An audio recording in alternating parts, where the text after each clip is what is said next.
الحمد لله نحمده ونستعينه ونستغفره ونؤمن به ونتوكل عليه ونعوذ بالله من شرور أنفسنا ومن سيئات أعمالنا من يهدي الله فلا مضل له ومن يضلله فلا هادي له সকলে জবান খুলে বলেন আশহাদু আল্লা ইলাহা ইল্লাল্লাহু ওয়াহদাহু লা শারীকা লাহু وأشهد أن محمدا عبده ورسوله الذي أرسل رسوله بالحق بشيرا ونذيرا وداعيا إلى الله بإذنه وسراجا منيرا فقد قال الله تعالى في كلامه المجيد والفرقان الحميد জবান খুলে সকলে পড়েন আউযু বিল্লাহি মিনাশ শাইতানির রাজীম বিসমিল্লাহির রহমানির রহিম তাবারাকাল্লাযী বিয়াদিহিল মুলক وهو على كل شيء قدير الذي خلق الموت والحياة ليبلوكم أيكم أحسن عملا وهو العزيز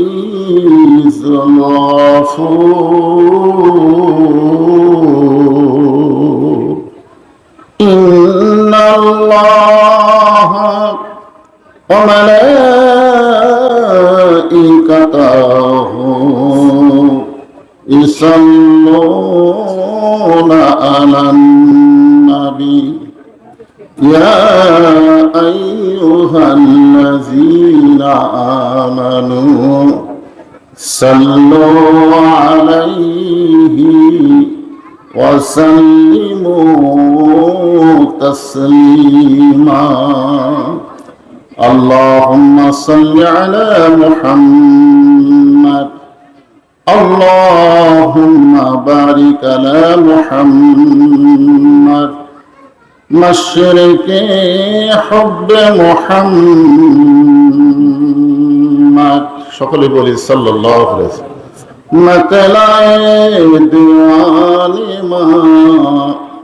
मतलाए खुर्शीद इश्कास सीनाए सुजाने मा बलगल उला बिकमालिही कशाफद दुजा बिजमालिही حسنت جميع خصاله صلوا عليه وآله اللهم آمين জান্নাতের বাগান থেকে জান্নাতি মানুষদেরকে নিয়ে আমি গুনাহগার তোমার রহমতের দরজায় দুখানা হাত তুলেছি আল্লাহ হাসরের ময়দানে জব্বার আর কাহার নামে রূপ নিয়ে তুমি যখন বিচার শুরু করবে তোমার সামনে দাঁড়ায়া সমস্ত নবীরা নাফসি নাফসি বলে কাঁদতে থাকবে। এমন কঠিন অবস্থা হাসরে হবে, সেদিন সমস্ত নবী তার উম্মতকে ভুলে যাবে, শুধু বলবে আল্লাহ আমার কি হবে, আমার কি হবে। একমাত্র দরদি নবী শাফাতের খান্ডারি ইয়া রাব্বি হাবলি উম্মতি বলে সেজদায় পড়ে যাবে। সেই কঠিন মুসিবতের সময় আমাদের সবাইকে রাসূলের উম্মতের কাতারে আল্লাহ কবুল করে নিও। সুবহান রাব্বিকা রাব্বিল ইজ্জাতি আম্মা ইয়াসিফুন ওয়া সালামুন আলাল মুরসালিন আলহামদুলিল্লাহি রাব্বিল আলামিন। লা ইলাহা ইল্লাল্লাহ, লা ইলাহা ইল্লাল্লাহ।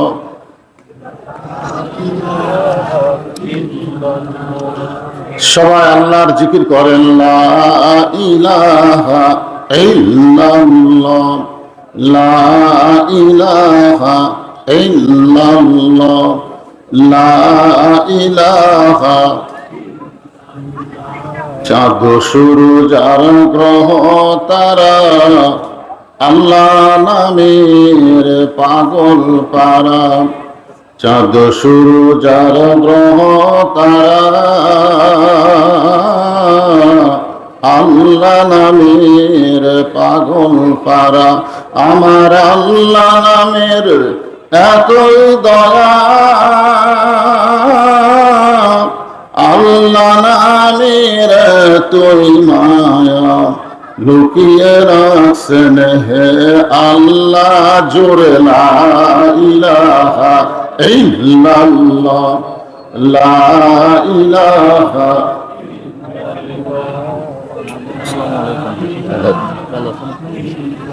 লা ইলাহা ইল্লাল্লাহ, লা ইলাহা ইল্লাল্লাহ, লা ইলাহা ইল্লাল্লাহ, লা ইলাহা, লা ইলাহা। সকলে আল্লাহর জিকির করেন, আফজালুল জিকির লা ইলাহা ইল্লাল্লাহ। আল্লাহ রাসূল বলেছেন, কোন ব্যক্তি সারা জীবন যদি পাপ করে আর মৃত্যুর সময় এই কলেমা উচ্চারণ করতে করতে যদি মারা যায়, শুধু জবানে কলেমা জারি থাকার কারণে আল্লাহ তার জীবনের সব গুনাহ মাফ করে দেয়। এই জন্য জিকির করার দরকার আছে না নাই? হ্যাঁ, এটা হচ্ছে সবচাইতে দামি জিকির, লা ইলাহা ইল্লাল্লাহ মুহাম্মদ রাসূলুল্লাহ। সকলে বলি সাল্লাল্লাহু আলাইহি ওয়াসাল্লাম। এই মুহূর্তে আমার সামনে যারা বসে আছেন, যিনাদেরকে আল্লাহ তাআলা দয়া করে, রহম করে, মেহেরবানি করে জান্নাতের বাগানে কবুল করেছেন, এদিকে হইচই করতেছে ছেলেপেলে, একটু থামা লাগবে। হ্যাঁ, আমি যে কথাটা বললাম আপনারা খেয়াল করে শুনেননি, কি বলছি? আল্লাহ যেনাদেরকে দয়া করে, রহম করে, মেহেরবানি করে জান্নাতের বাগানে কবুল করেছেন। কবুল যখন করেছেন, একথা শোনার পরে কিছু একটা বলা লাগতো। আপনারা কি মনে করতেছেন নিজের ইচ্ছায় আপনারা এখানে এসেছেন? এখানে কে আনছে? আল্লাহ কোরআনে ইরশাদ করেন, মা সাবাকা মিন হাসানাতিন ফামিনাল্লাহ। বান্দা বান্দির দ্বারা যখন কোনো ভালো কাজ হয়, কি কাজ হয়? ভালো কাজ হয়, এই কাজ বান্দা বান্দি করে না, বরং আল্লাহ করায়। আপনারা বলেন তো, বৃষ্টির ভিতরে কাদা মাটির উপরে বসা কোরআনের মাহফিলে, এটা ভালো কাজ না খারাপ কাজ? তাহলে এই ভালো কাজটা কে করালেন? তাহলে আপনারা কি সকলে বিশ্বাস করেন আমরা যত বড়ই পাপী হই না কেন, এই মুহূর্তে আল্লাহ আমাদের উপরে রাজি আছেন বলি এই জান্নাতের বাগানে আমাদের কবুল করেছেন। যদি আল্লাহ রাজি না থাকতেন, ওই রাস্তার উপরে রাখতেন, ঘোরাফেরার মধ্যে রাখতেন, বাড়িতে ঘুমের মধ্যে রাখতেন। কিন্তু আল্লাহ আমাদেরকে রাজি থাকার কারণেই এই বেহেশতের টুকরার ভিতরে আমাদেরকে কবুল করেছেন। আমার সামনে যারা বসে আছেন, আমি আমার অন্তরের অন্তঃস্থল থেকে আপনাদের সবাইকে শুভেচ্ছা জ্ঞাপন করছি। সম্মানিত মা বোনেরা, পর্দার অন্তরালে বসে বসে যারা আলোচনা শুনতেছেন তাদেরকে শ্রদ্ধা জ্ঞাপন করে এই মুহূর্তে জানতে চাচ্ছি আপনারা সকলে কেমন আছেন? আলহামদুলিল্লাহ রব্বিল আলামিন। যে আল্লাহ তাআলা দয়া করে, রহম করে, মেহেরবানি করে শারীরিক সুস্থতা দান করে আমাদেরকে আজকের এই মাহফিলে কবুল করলেন, আমরা সে আল্লাহর উপরে খুশি হয়েছি না বেজার? তাহলে জবান করে সমস্যারে সকলে বলবো রব্বানা লাকাল হামদ হামদান কাসীরান তাইয়িবান মুবারাকান ফীহি। আমরা প্রশংসা করলাম কার? কেন করলাম? এমনি এমনি? আল্লাহর প্রশংসা করার কারণ আছে না নাই? বহু কারণ।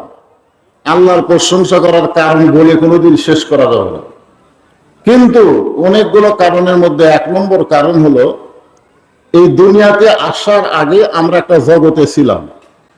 আপনারা বিশ্বাস করেন? সর্বসাকুল্যে আমাদের জগৎ হলো তিনটা। জোরে বলেন কয়টা? এক জগতে আমরা ছিলাম, এক জগতে আমরা আছি, আর এক জগতে আমরা যাব। ঠিক না? কি মনে করছেন আইসেন আর ভাবেন না? এই দুনিয়াতে আসার পরে যারা যাওয়ার চিন্তা না করে তাদের দ্বারাই কিন্তু অন্যায় কাজ বেশি হয়। যেরকম ঠিক কিনা? এসেছি, যাওয়া লাগবে না। কিন্তু যারা বিশ্বাস করে এই দুনিয়া থাকার জায়গা না, যে কোনো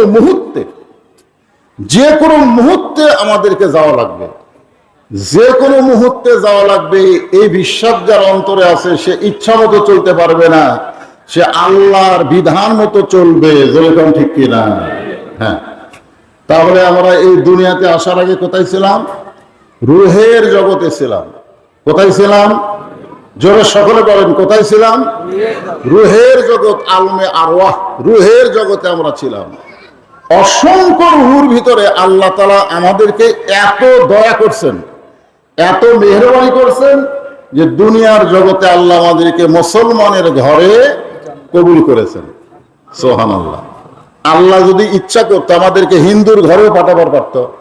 কি করে পারতো? কি পারতো না? আল্লাহ যদি ইচ্ছা করতো তাহলে বৌদ্ধ, খ্রিস্টান, ইহুদির ঘরে আমাদেরকে পাঠাবার পারতো। কিন্তু আল্লাহ তাআলা ওই সকল ঘরে না পাঠায় আমাদেরকে পাঠাইছে কোন ঘরে?